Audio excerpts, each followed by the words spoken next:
ปีแล้วเนี่ย50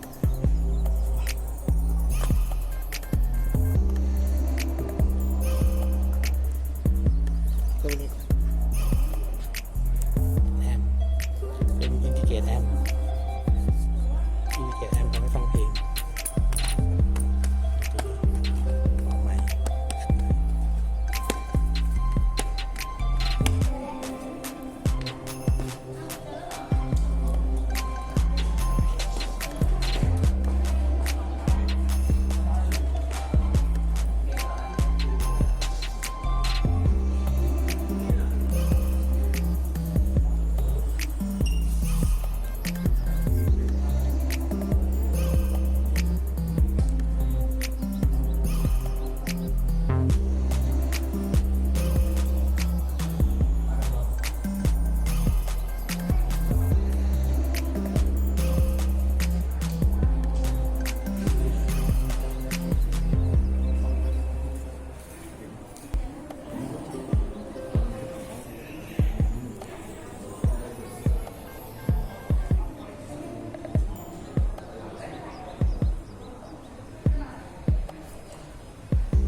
ที่มาห้องนี้นะครับก็จะสงสัยซับสแต็กช่วงนี้กระแสกำลังแรงอยากจะรู้ว่าใส่ซับ6ตัวใส่ซับ2ตัวไม่ใส่ซับวูฟเฟอร์เร็วแต่งนะฮะเสียงต่างยังไงผมโชว์ให้ฟังนะครับก็ต้อนรับนะครับทุกท่านนะครับถ้าสวัสดีครับเพื่อนครับนั่งกันก่อนนะครับ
เราใช้ลำโพง RC7 นะครับ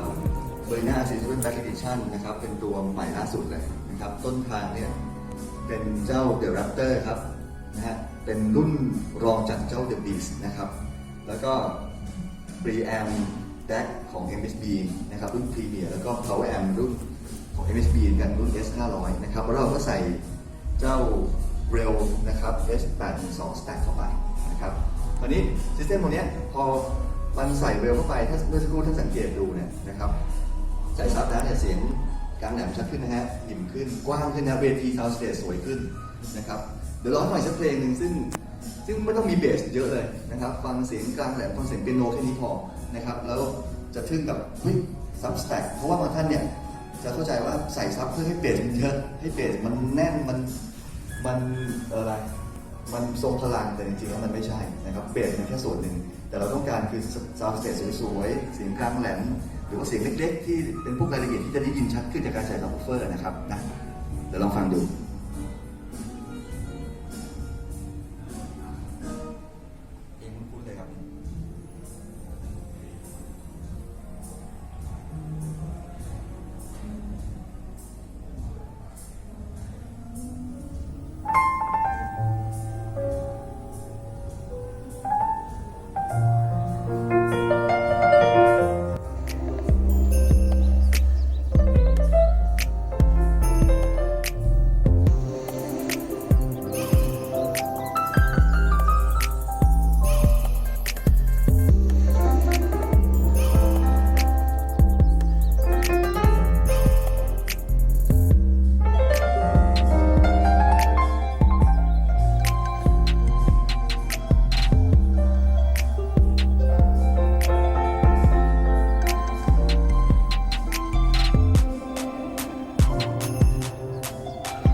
ฟังแล้วยิ่งจะเหมือนจริงมากเพราะว่าเวทีนี้มันจะกว้างมันลึกแล้วเสียงต่างๆมันสมจริงสมจังมากยิ่งขึ้นนะครับเราฟังสักเพลงผมว่าเพลงนี้ท่านฟังท่านจะมีความสุขนะครับยกตัวตามได้นะ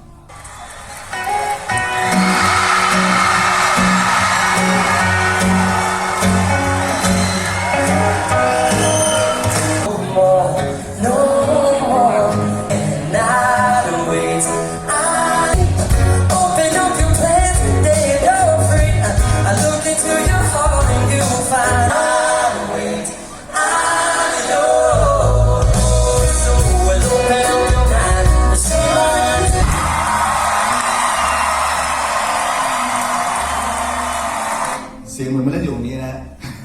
ฟังแล้วขนลุกนะจริงๆแล้วเนี่ยผมบอกเลยว่าซิสเต็มเนี่ยที่มันได้ขนาดเนี้ยที่แบบฟังแล้วแบบถ้าครูไปฟังเพลงที่แบบเจสัน มราสเนี่ยที่มันได้มาถึงขนาดนี้เพราะว่ามันมีซับวูฟเฟอร์6 ตัวเดี๋ยวผมปิดทับแล้วฟังอีกทีนะมันจะไม่ได้ฟีลลิ่งนี้เลยนะมันจะขาดไปเยอะมากแต่เมื่อกี้พี่ฟังพี่รู้สึกเลยว่าโอ้โหมันแบบเสียงกว้างแล้วมันแบบมันสมจริงสมจังกระเดื่องกองต่างเสียงตบมือเราฟังอีกสักรอบแบบไม่มีซับวูฟเฟอร์เลยนะจะรู้ว่ามันหายไป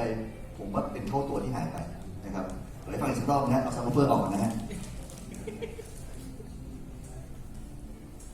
ลองฟังอีกทีนะ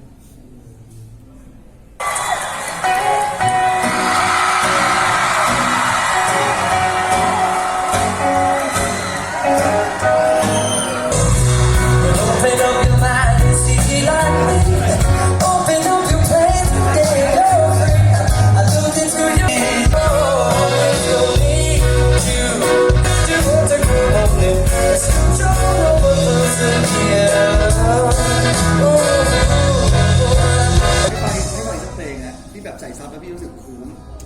อลังการเวทีมันกว้างมันใหญ่อะนะครับฟังเพลงนี้ฮะ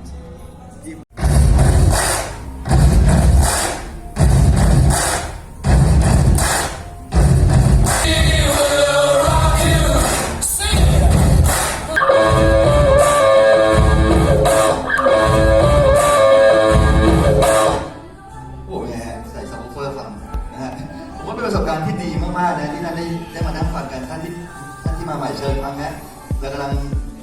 งเทสระบบกันอยู่แล้วก็กำลังฟังเทียบใส่ซับสแต็กไม่ใส่ซับสแต็กนะครับก็น่าจะเป็นความสนุกของการเล่น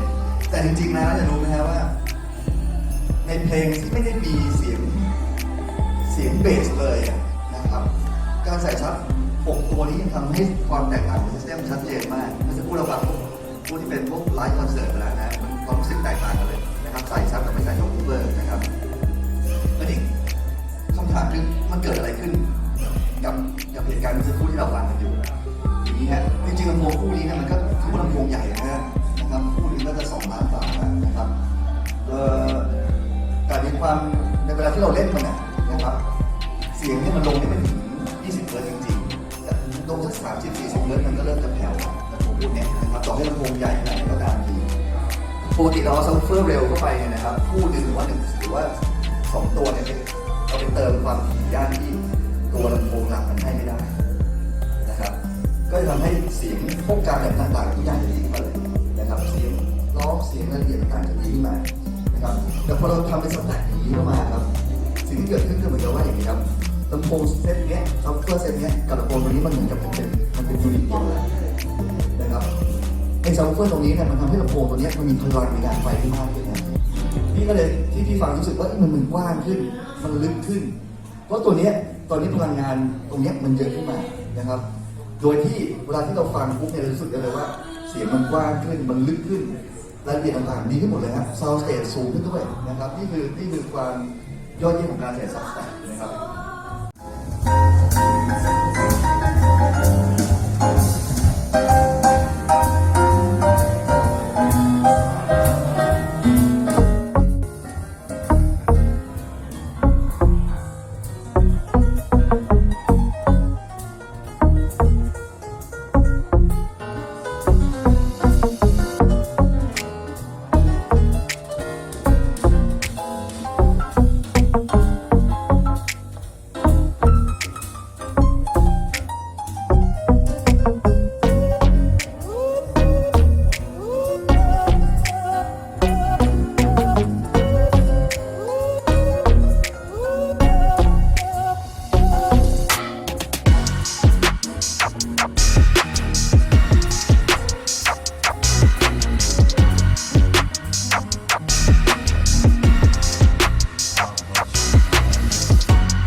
break and talk a while.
อันนี้เป็นลำโพงอะไรครับ ไม่ทราบต้องถามที่ เป็นลำโพงฟังเพลงทั่วไปหรือว่า ไม่ทราบ ไม่ทราบเลยใช่ไหมแล้วเสียงแบบไหน ต้องถาม